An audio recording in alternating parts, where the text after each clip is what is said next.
Raghav, how are you? I'm good, thanks. How are you? Good, thank you. So we're going to start off with your initial, where your journey began. Okay. And then we're going to take it through from there. So At birth, you mean? No, no, that's a bit too far. Yeah. So when you think of South Asian Canadian artists, we think Toronto, Vancouver, and although you were born in Toronto, your parents actually moved to Calgary, Alberta. Yeah. So tell us a little bit about growing up in Western Canada. Well, if you come to Calgary, have you been? I haven't. I've been to Vancouver and Toronto. Let me tell you, if you come to Calgary, you would not think this is where South Asian music lives, you know? What's funny about that, though, is Prophecy's from there as well. So we're both from the same place that is absolutely against all odds to come out of there and be involved in this industry. But I think it comes down to, and I'm not going to speak for Prophecy, I think he's brilliant, but I think it comes down to family. You know, what kind of family you grew up in, how much the arts mattered, and then what your aptitudes are. So for me, from a very early age, I knew I wanted to be a singer. But yes, Calgary was not the kind of place where, all the genres that really have influenced my music, whether it's reggae, R&B, soul, hip hop, old Bollywood, and Indian classical, those are the genres that probably are least available in Calgary. But I think something about that struggle and about it not being available, about it being an uphill climb, makes it more of an artist's journey. If I walked out and it was just easy to collaborate with all my buddies and they got what I was doing, maybe it wouldn't have happened so much because it wouldn't have felt so special. When I was in high school, I used to turn the Indian music down in my home because there was no other Indian kids around, you know? So yeah, it's definitely different than here. So then what was your inspiration to get into music and the type of music that you made? Well, as far as being involved in music, I don't think I've ever really been good at anything else. I knew this is what I wanted to do from a very early age, and was blessed with people along the way that supported me, whether it's family or friends or teachers and stuff. So for me, it was all quite fortuitous how it came about. So there's never really been another option. I didn't have a fallback career. You hear of a lot of artists who get their degree and then try music. I mean, for me, it was high school, straight into LA, you know, living on the poverty line kind of thing, and then coming over here and giving it a punt here for a few years before things really worked out for me. And it's obvious that you're, of course, very close to your parents, and I believe that for any South Asian artist to make it successfully in this kind of field, you need that backing of a supportive parent network who will allow you to flourish in that. And you've said previously that your mum has actually helped you write some of your songs, and your dad was the backbone for running after you both and helping you guys out. And, you know, God bless his soul, he passed away recently. But did your parents, what was their first reaction when you told them you want to go into music? Well, it's not quite as simple as when I told them. I've been singing since I was 5, and they knew that I had this gift for music. So they always knew it was going to happen, but my parents love me, and they've always loved me really wonderfully. It's been unconditional, and I think that kind of love only leads to happiness and success. Definitely. And your career started at quite a young age. So you were 16 when you wrote a song that was then awarded by the National Songwriters Association of the USA. Then you were 17 when you moved to LA, which is crazy because you were so young, and you went to it was a little crazy, yes. You went to work with Seth Riggs. Yeah. And that must have been quite daunting, right? Because he's worked with some big names like Madonna, Michael Jackson, Stevie Wonder, and then you've rocked up and you're like, okay, I want your help right now. LA was definitely interesting. Like I said earlier, I was close to the poverty line. There were some nights there were no meals. So I remember, I think it was Joan Rivers did an interview, and she said, for struggling artists, if you're ever hungry, you go into McDonald's and you steal ketchup packets. Don't steal, they give them for free. You take ketchup packets and you put them in boiling water and they become tomato soup. And so I had some days like that in LA. Having said that, even in LA, I was blessed with wonderful friends that took care of me and put me up. So LA was really difficult because I went there, and as much as it was an exposure into Michael Bolton or Michael Jackson to be on the phone doing his vocal warm-ups. And what LA taught me there when I was working with Seth is that I could vocally, as a singer, my chops could roll with these people. I had a ways to go, but I was definitely in the minor leagues. I was close to being called up, and it felt like it validated the fact that I believed what I was doing was right. There was this fear that maybe I was just good in Calgary, but not good enough anywhere else. And that taught me that. But still yet I hadn't found what my sound was. And being Indian, it was a novelty, you know? Like it was like, oh, I'm working with this Indian guy, and it was like that's how I was introduced all the time. It wasn't until I got here that I realized that I belonged somewhere. And that actually brings us to the next question, that you studied in Liverpool, so you're not new to the UK scene. You then joined an R&B band and was nominated for a MOBO award, and that was all before. I'm afraid about how much you know now. I'm like, well, let's cut this short. It's all on Wikipedia. Anyone can see. Oh, is it really? But is this on how Wikipedia? did that? Yeah. Oh, how did that make you feel though? Yeah, I was in like I don't want to say it was a boy band. It was definitely an R&B group for sure. The boy band elements were the ones I struggled with. I think it's well documented that I'm the world's worst dancer, you know. So, yeah, we were nominated for a MOBO, and we had a manager, Erskine Thompson. I kind of came at the end of when the group had already done some development deals and stuff like that. And Erskine passed away, and it was heartbreaking to think that you were so close with this group to doing something. Like there was a lot of groups at that time. I can't remember any of the names now all of a sudden, but there were so many groups at that time, like Another Level, and there was a lot of stuff going on where we were kind of like the next ones. And the idea that it was like I was in the group, and obviously I was the only Indian guy in the group. Yeah, it was pretty special. It taught me a lot. It made me realize what I was not good at as well, what I had to work on. And you know, here there are three wonderfully talented, beautiful looking dudes that were just like, and here I was, this kind of awkward little Indian kid with a buzz cut. It was, you know, definitely I stuck out like a sore thumb, but it taught me a lot, and actually it created a lot of my individuality and the idea that guys who were so authentically into R&B and soul validated that my voice could live in that world was really special for me. So I feel like we're not going to ask you to do any dancing then. Yeah, not unless you want to break the internet. Wow. Raghav breaks the internet. Yeah, that could work in my favour though. Not in mine, yeah. So I don't want to put you in the box of a South Asian artist, because you've achieved so much more than that, and so much more than many others have. I mean, you've hit, like, from your first songs, you've hit some massive hits. So Confused was number 6 on the UK singles chart. That was followed by things like Can't Get Enough and Let's Work It Out. How did it feel to be on the official UK charts and like literally right at the top, within the top 10? I mean, it was like the most magical moment of my life. I remember sitting by the radio when they would do the chart show and kind of like wanting to hear my name but hoping it wouldn't come till a little later so the song would chart higher. It was just like, it was pretty unbelievable, and you know, again, a few years removed from ketchup packets as dinner. So it was pretty special. What's more special about it is that it validates, it rewards the belief that others had in you, you know? And yeah, it was definitely pretty great. And the fact that that created a career that now is approaching 17, 18 years. And there's not a place I can't go to in the world where people don't stop or say something positive to me or thank me for my music, or, I mean, I should be thanking them. So it's pretty amazing, yeah.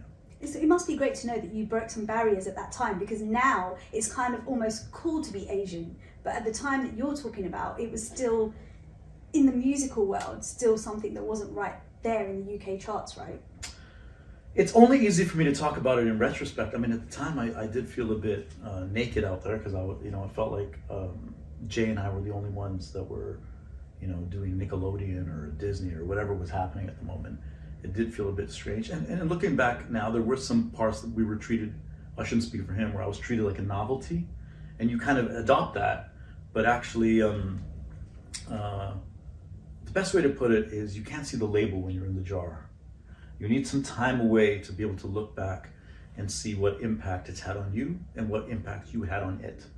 So I've been able to do that now for almost 15 years. And only recently, I think when COVID happened, I realized I've never been in the same city for 7 days for 15 years. Wow. And the positive impact of that means you're always working, but the impact on your life in general, both positive and negative. So I've done a lot of thinking about what you just said and more in the last 3-4 years. Now, when you released Storyteller, it had so many hits on there, and you combined like the Indian undertones with the mix of R&B. What was the inspiration behind that album? Well, just who I am. I mean, if you meet me and you hang out with me for 10 minutes like you have, you'll know that I'm probably very Indian, but I'm also very Canadian and kind of a little British now too, and love Stevie Wonder as much as I love Muhammad Rafi. And but having said that, as much as that's my journey, when you're not a producer yourself and you start working with people who make your record, I think artists sometimes hide behind the fact that it's all them, which is a little troublesome for me when I watch it. But Mushtaq is a big part of that album. You know, Mush and I got together, and his journey was very much like mine. His family was very much like mine. So when we were listening to those old Bollywood songs and being able to put them in, and the other thing is we weren't doing them to remix them. We were doing them to pay homage to how they were still relevant to the compositions we were making today. It was really special to be with someone that got that, you know. Mm-hmm. As the years went on, it became really cumbersome to deal with the Indian music industry part of it. And that's one part where I have a lot of pain and regret, is that had they only been easier to deal with, you can kind of keep those things rolling a little more. But I think sometimes greed takes over, and I'm talking about the Indian music industry, takes over, and things aren't dealt with in the same professional manner that you might have dealt with yourself. And you got to step back from it and say, all right, how am I going to, you know, I'm not going to rely on sampling an old Bollywood song to be my sound, but how am I going to create who I am that connects with my fans, and do it in a manner where I'm not also going crazy trying to do this business part of it, you know, especially when the industry collapsed and we were all independent artists. So yeah, I give a lot of credit to the people that I was working with at the time, because really it's a joint journey. So actually taking away from the, I want to say the business part of Bollywood then, you did use a lot of Bollywood samples beforehand. Are you a big Bollywood fan? Oh, huge. I mean, like, if you come to my house, I hope you do. There's a big Shakti poster at the front. There's a Namakalal poster at the bottom. In my, like, I have like a infill type home, and there's like a picture of Amitabh Bachchan smoking a cigar from Mard, and like it's a big part of my life. And I'm not sure if it's so much Bollywood, it's the impact that those artists and those emotions that were in those films had on me wanting to be an artist and recreate those emotions through music, you know. That is the more special part. Now when you worked, because you had then the album The Phonics, and when you worked on that one, again you worked with some big names like Labyrinth, Cardinal Official. You even sampled Egyptian's Hold You in Kya Se Kya Ho Gaya. Yeah. Did you feel that with working with these big names, it was important to keep those Indian roots within the songs?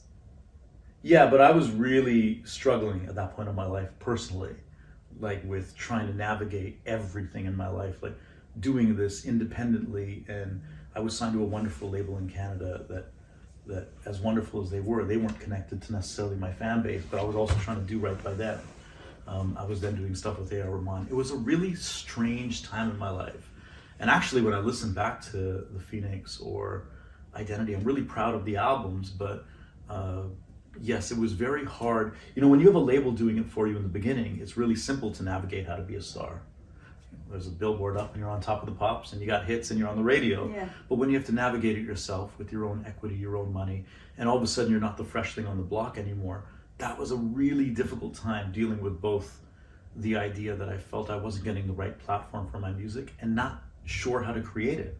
Like, I just knew how to be a musician. I do not have a marketing background. So you kind of just give into what people say, and when it doesn't work, it's like, okay, how do you keep things moving, and what part do I belong to? You know, like I said, I wasn't Indian enough necessarily, they thought, for me to be living in India, and I was an Indian artist with what was happening contemporarily at that time, and between, I would call the mainstream radio support that was lacking here for those records, it was kind of like, well, where do I belong? I don't want to just be a guy that eats off historic successes. So, but yes, to answer your question, every record I've ever put out, or every album I've ever put out, going into the new album I'll put out next year, I've never been one, I can proudly say, that has strayed away from being Indian. I didn't, you know, when I was implored to change my name after I sold 1 million records, I didn't.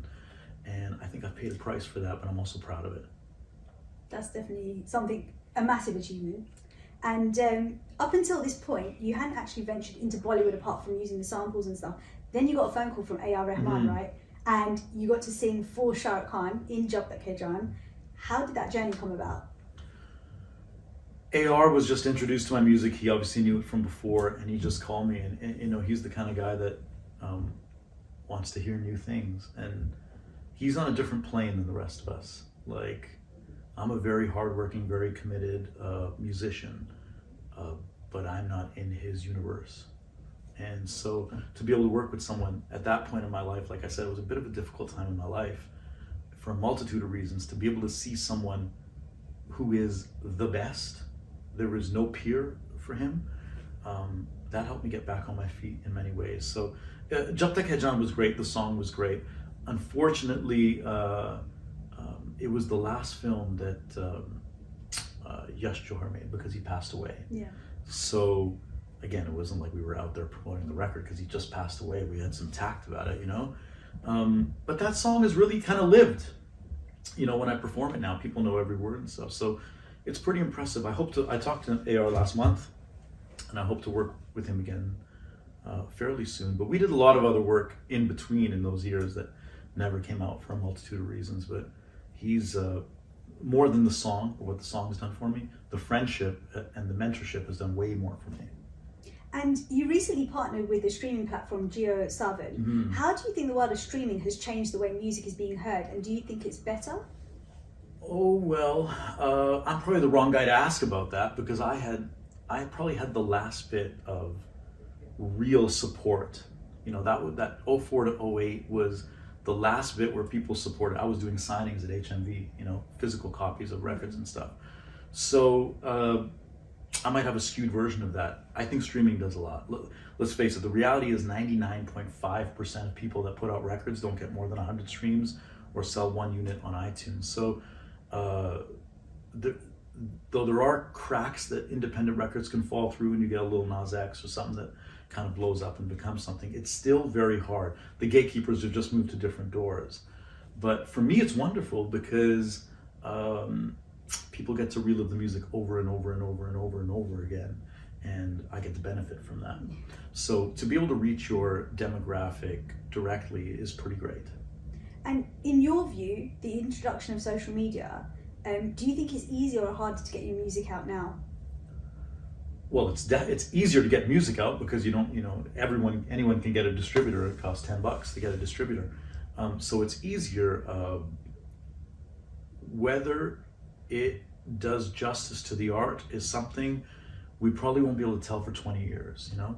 I think now people have shorter memories when it comes to the songs they love. In fact, one thing about COVID that was really touching is that, you know, Teri Baaton was streaming top 3 around the world and all this stuff, like all these old records.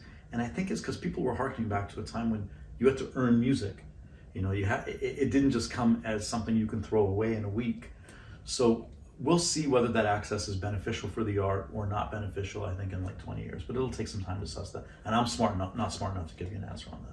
Now, you actually mentioned Teri Baaton, which became viral again last year after however many years it's been out. And that begs the question, do you feel that in this day and age you need to make music that is relevant for social media, for like Instagram Reels, or do you feel that you can just carry on making music as it was and hope that the Reels will then push it further? If you start dating thinking, I need to get married, you're going to be a total failure in your dating life, you know? But if you go, I'm happy within myself and hopefully I find a partner, eventually it'll hit. And I think the same thing is true for music. If you're going, oh my gosh, this has to trend, it's the wrong way around. But if you go, I think this is dope, hopefully other people feel it, whether it happens today or like what happened to me with Angelina last year. Angelina was not even a single. Like, it was not even in market. It was just a song buried in the second album, and people found it, and it became something that was, it took over the world for a few months last year on trending. So those moments that are forced, they feel forced, and people know that pretty quickly. So that's my answer to that. And talking of social media, and I can quote this, you've said, I've always thought that one's personal life should be just that, personal. And you have a young daughter who, although you have posted pictures of, mainly on things like Daughter's Day or her birthday, you have kept her away from social media. You post only the back of her head. Yeah. You don't show people who she is. And as a father, this must be quite hard because parents always want to show off their children. Mm-hmm. And as a personality, you also can't do that on social media.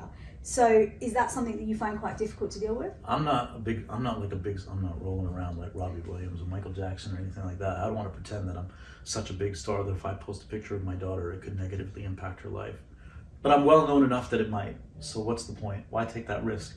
Do I want the likes more than I want my daughter to be happy? That's not the kind of dad that I had. It's not the kind of mom that I have.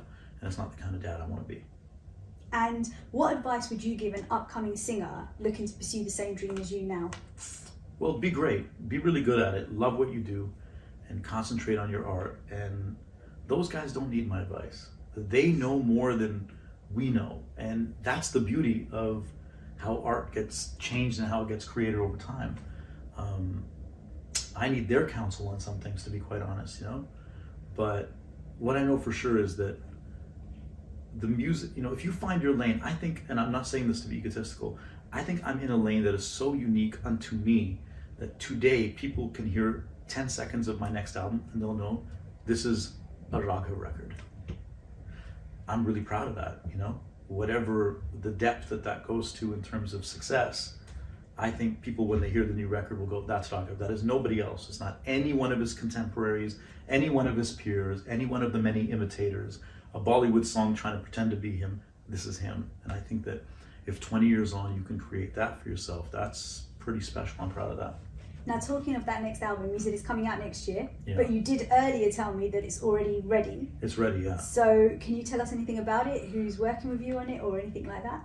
Well, there are some pretty cool features on it. I don't know if I can say because I don't want to, I'm happy to say, but you know, that's the social media part of me that sucks. I'll just tell everybody right now.